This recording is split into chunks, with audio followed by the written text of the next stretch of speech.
Time to roll out your Thursday headlines.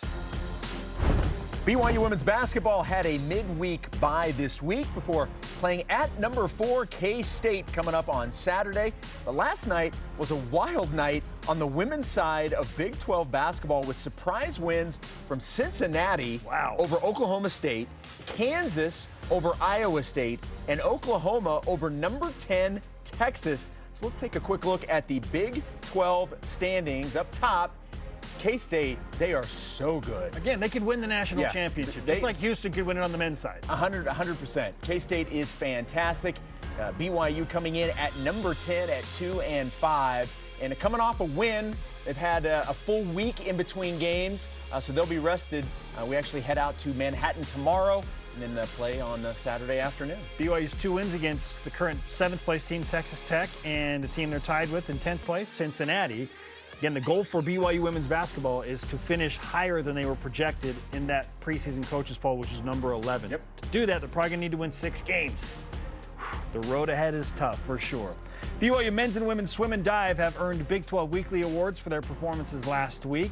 Alexia Jackson earned the Women's Diver of the Week after sweeping the women's 1- and 3-meter diving events over the weekend. Mickey Strauss won the Men's Diver of the Week after he swept the men's 1- and 3-meter diving events. And Jordan Tiffany has earned his second Big 12 Men's Swimmer of the Week honor after victories in the 100 fly, 100 back, 200 individual medley, and 200 medley relay. That's a lot of winning. BYU men's tennis is in Southern California for 2 road matches this week, beginning today at LMU. The Cougars on the season so far, 1-1. Cougars in pro hoops this week, checking in with the likes of Yoli Childs, who had a 14.11 rebound double-double for the Saga Ballooners. He's playing in Japan. What's up? Yeah, let's go Japan. Zach Sellius had 21 points and 9 rebounds for the Würzburg Baskets in Germany. Alex Barcelo doing his thing, 20 points and 8 rebounds for the Acunza Gipuzkoa in Spain. Brandon Davies, also playing in Spain, had 14 points and 4 rebounds for his team, Valencia Basket Club.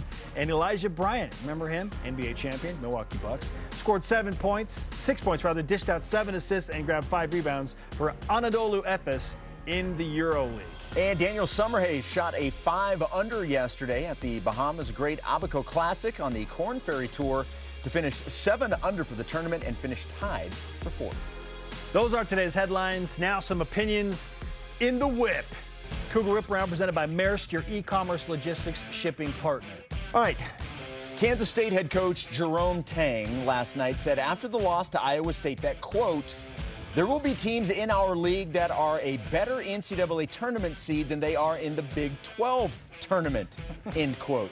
Or excuse me, any team that goes 9-9 in the Big 12 should be in the NCAA tournament. 100%. End quote. Oh, 100%. Absolutely. So, will BYU be a higher seed in the Big 12 tournament or the NCAA tournament? So, because I'm projecting BYU to go 9-9, at worst 8-10 in Big 12 play, I'll probably put BYU as like the 8 or 9 seed in the Big 12 tournament in Kansas City. But if they go 8-10 or 9-9, they're going to be a 6 or a 7 seed in the NCAA tournament. So I am leaning to the idea that BYU will have a better seed in the Big Dance than they will in the Big 12 tournament. Look, you and I are on the same page with this. I think that's how this plays out. I think BYU, and look, as of right now, they're right now still a 5 seed. And that's, after having some losses here. So I agree with you 100%. I think there is a real chance that when this all plays out, they are a higher seed in the NCAA tournament than they are in the Big 12 tournament. Jason, BYU could go, and I don't think this is going to happen, but they could go 7-11 in Big 12 play and get into the tournament as an 8 or a 9 seed. Yes. How you say? West Virginia did that last year in a 10-team Big 12. West Virginia was 7-11, and they were a 9 seed.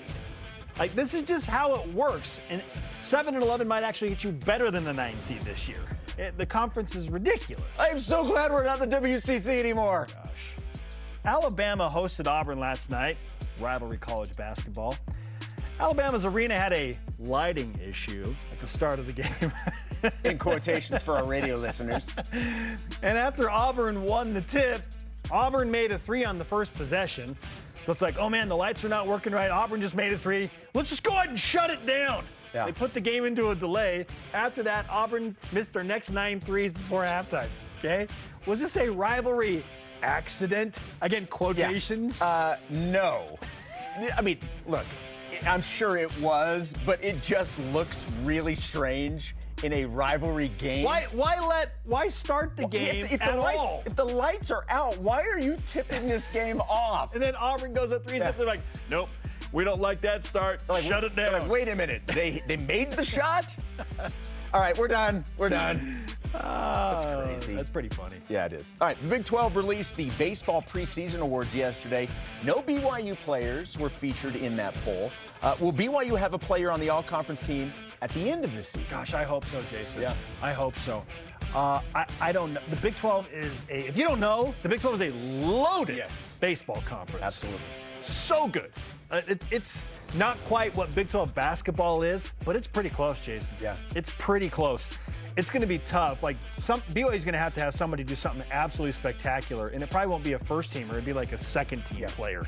I hope, because BYU is going to need one of those to try and get this program moving in the right direction. Yeah, I'm like you. I certainly hope so. And I'm just going to throw this one out there.